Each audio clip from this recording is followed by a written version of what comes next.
Well, the issue of central bank independence is important in America as it is in Australia right now, with Donald Trump claiming if he becomes president that he should have a say in interest rate policy there. Paul Sheard, the Australian-American economist and formerly chief economist at Lehman Brothers, Nomura and S&P Global, has chimed in on this. This week he chided editors of the Wall Street Journal for claiming Trump has a point. He says central bank independence is there for a reason, namely to put shackles on government overspending. Paul Sheard joins me now from New York. Paul, always great to chat to you.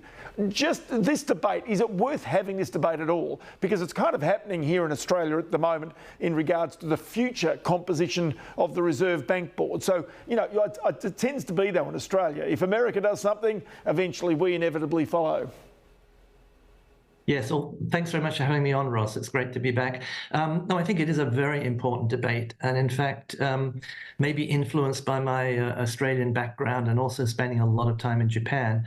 I've been arguing for the best part of a decade that one of the lessons of the financial crisis, and I think it's come out again with COVID, is that we really need to have a framework for macroeconomic policy that recognizes that both monetary policy and fiscal policy influence aggregate demand and therefore inflation.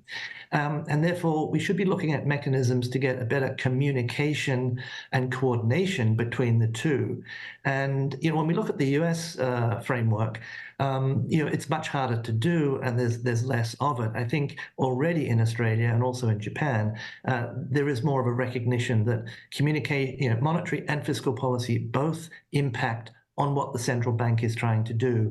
And so totally quarantining them under the guise of central bank independence, while independence is a good idea, the lack of coordination and communication that too often goes with that is perhaps not such a great thing.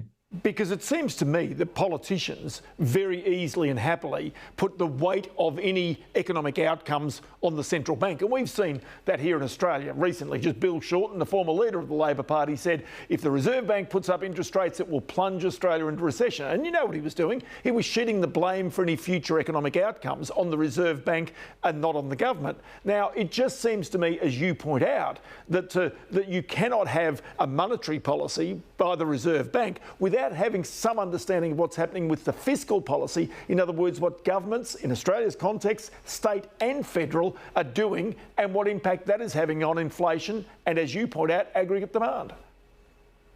That's right. And, politicians tend to obviously want to blame the central bank when things are not going well and take credit when it is going well. Job creation, stable and low inflation. We're seeing, a lot of that in the presidential debate in the US at the moment. But I do think Australia is a little bit ahead of the game here, certainly compared to the US. Again, the frameworks, the constitutional kind of foundations are different. Westminster system versus the kind of tripartite separation of administration and Congress, and then you have the judiciary as well, the sort of tripod system in the US. But, in Australia, we do have, of course, the Secretary of the Treasury ex officio sits on the board of the Reserve Bank.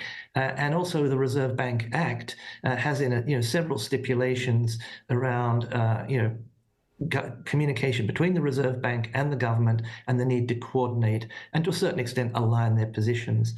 So, how all this changes with the review of this Reserve Bank and the debate that's going on in Australia at the moment, it'll be interesting to see. But I do think Australia starts from a good position in sort of recognizing that interaction and codifying it in the institutional framework. So take me back one step. Donald Trump, if he were to become the president and then suddenly said, well, I need to have a say about where interest rates go to in the future, tell me about the danger of that, but also then the contagion that could come if other nations follow suit. Yes, I think with President Trump, he's not an economist. He is a bombastic individual, very intuitive, speaks from his gut, and you sort of need, as an economist, a bit of a decoder to figure out exactly what he's saying. I think when when President Trump says president should have a say, he's really saying two things, and he's sort of backed a little bit away from originally what he said, but he's kind of saying, well, I should have a view on interest rates, and maybe the central bank, the Fed, should hear that. that.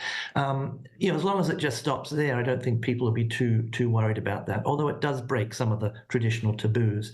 But I think if you take it a step further, and I did this in my letter to the editor of the Wall Street Journal this week, I think you could argue that particularly in the US, where the independence of the Fed is held in such a sacrosanct way, that there is room, I think, to have better communication and coordination between the Congress and the Fed, and also the administration and the Fed, recognizing that fiscal policy, which is set by the Congress but administered by the executive under the presidency, do impact on the environment in which the Fed operates. And unlike Australia, there is no mechanism at the moment in place for that conversation to take place. So it tends to take place through the way in which we've seen the last couple of weeks. So the interesting part about this, just cutting to the chase, if politicians were given any say in monetary policy and interest rates, the reality is their political, if you like, reality would kick in. Interest rates would not necessarily always tackle inflation. Those countries where politicians still set interest rates tend to have poorer economic outcomes long term, don't they? Yeah, correct, Ross. And I don't think, certainly I wouldn't be, and I don't think anyone is suggesting that, the Congress or the administration should be setting interest rates. Again, central bank independence is there for a reason. And the reason, of course, is that if governments can create money, they do create money through their spending. They do too much of that, which they will tend to want to do, politically popular, that leads to inflation. That's really a big sort of social learning of the 20th century. But I think you can preserve the central bank independence and also have a better framework for making sure that when central bankers set interest rates, they do it in a way that is cognizant of what's happening on the fiscal side. They shouldn't just be reading about it in the newspaper like a markets economist. And again, I'd point to the Australian framework where that is kind of set into the framework where the government and the Reserve Bank have to talk to one another, and there is some representation on the Reserve Bank. Interestingly, in the Australian case, the Secretary of the Treasury, although he or she votes in an individual capacity, does actually vote. I think in the US situation, you might want to do it ex officio with non-voting, but at least see how that went for a while. And just very quickly, Paul, tell me what sort of economic environment will the new president, Kamala Harris or Donald Trump, inherit when they do finally get the power, whichever one of them it might be? Well, I think the economy is doing quite well. Probably the Fed is going to start cutting at the September meeting. So there's been a bit of a slowing. Inflation's come down as a two-handle, a high two-handle at the moment. I don't think we're going into recession. I think those recession jitters we saw a few weeks ago were a little bit overdone. But I think it'll be a pretty good economy. Inflation coming down.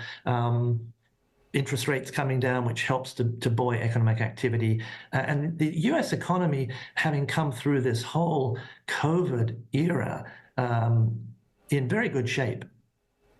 I'll tell you what, Paul Sheard, it is always great to get your input on all these things, and especially on that independence of our central banks. And from New York, many thanks for your time.